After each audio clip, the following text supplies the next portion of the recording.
brought to you by Silver Pumps and Motors.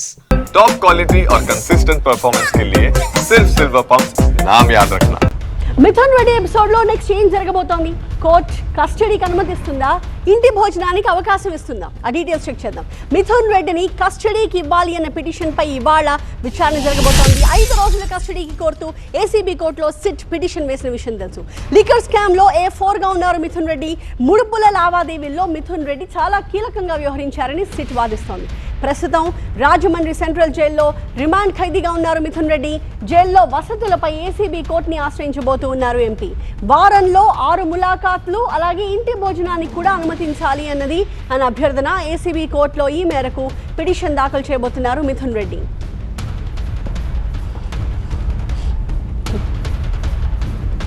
ఈ 2 అంశాలకు సంబంధించిన డీటెయిల్స్ మా ప్రతినిధి వసంత్ మనకి లైవ్ లో అందుబాటులో కనిపిస్తున్నారు. వసంత్, 2 అంశాలు, ఒకటి మిథున్ రెడ్డి కస్టడీ సంబంధించిన రిక్వెస్ట్, ఇంకొకటి మిథున్ రెడ్డి వేసుకున్న పిటిషన్ ఇంటి భోజనానికి అనుమతించాలి, 6 ములాఖాత్లు కావాలి, సౌకర్యాలు మెరుగుపరచాలి అంటూ. దీనికి సంబంధించిన మీ దగ్గర అప్డేట్స్ ఏంటి?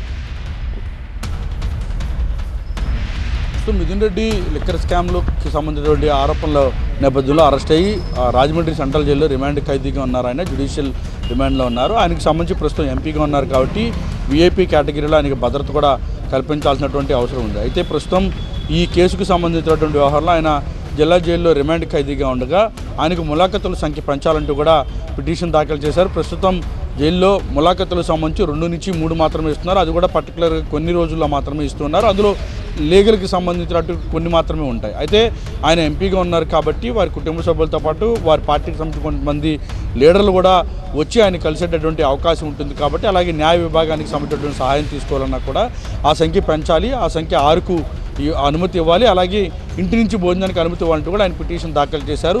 ఆ పిటిషన్కి సంబంధించి విచారణ జరగవలసి ఉంటుంది. అయితే ప్రస్తుతం ఎన్ని ములాఖతులు ఇవ్వాలి అనే దానికి సంబంధించి సిట్తో సంబంధం లేదు. అది జైలు శాఖకు సంబంధించినటువంటి వారి నిర్ణయం మేరకే ఉంటుంది కాబట్టి ఇప్పటివరకు ఏ ప్రొసీజర్ ఫాలో అవుతుంటారు అంటే రూల్ ప్రకారం జైలు మాన్యువల్ ప్రకారం ఎంతమందికి మాత్రం అనుమతి ఉంటుంది, ఎన్ని ములాఖతులు ఉంటాయి అనే దానికి సంబంధించి జైలు శాఖ అధికారులు దానికి సంబంధించి నిర్ణయం తీసుకోవాలి. కాబట్టి రాజమండ్రి జైలుకి సంబంధించినటువంటి సూపరింటెండెంట్ కానీ కన్సర్న్ ఆ జైలుకి సంబంధించిన అధికారులు వచ్చి నేరుగా ఏసీబీ కోర్టులో సమర్పించవలసి ఉంటుంది. ఇక ఇంటి భోజనానికి సంబంధించి అనుమతి ఇవ్వాలని కూడా కోరారు. ఆయన ఎంపీగా ఉన్నారు. భద్రతకి సంబంధించినటువంటి అంశంలో ఏవైతే ప్రమాణాలు ఆయనకు సంబంధించి రూల్స్ ఫాలో అవుతున్నారో అవి ఖచ్చితంగా ఫాలో అవ్వాలని కూడా నేను ఏసీబీ కోర్టు న్యాయమూర్తి రిమాండ్ సందర్భంగా ఆదేశాలు ఇచ్చారు. కాబట్టి ఇంటి భోజనానికి సంబంధించినటువంటి అంశంలో కూడా జైలు శాఖ అధికారులే నేరుగా కోర్టుకు హాజరయ్యి వివరణ ఇవ్వాల్సి ఉంటుంది.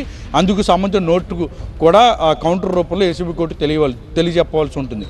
కాబట్టి ఈ పిటిషన్లు అన్నింటికీ సంబంధించి విచారణ జరగాలి అంటే కనుక రాజమండ్రి జైలు నుంచి అధికారులు రావాల్సి ఉంటుంది. కాబట్టి ఆ తర్వాత మాత్రమే ఈ పిటిషన్లపైన విచారణ జరిగేటటువంటి అవకాశం అయితే ఉంటుంది. ఇక మిథున్ రెడ్డికి సంబంధించి కస్టడీకి ఇవ్వాలని కూడా సిట్ కోరేందుకు సిద్ధమవుతోంది. 5 రోజుల పాటు కస్టడీకి ఇవ్వాలని ఇప్పటికే అన్ని ఏర్పాట్లు చేస్తుంది. ఆ పిటిషన్ దాఖలు చేస్తారు ఈరోజు. అంటే ఇప్పటివరకు కూడా ఆ పిటిషన్ దాఖలు కాలేదు.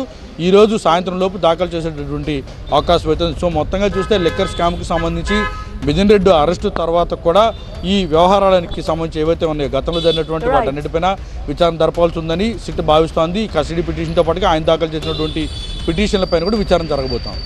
Right, thank you Vasant.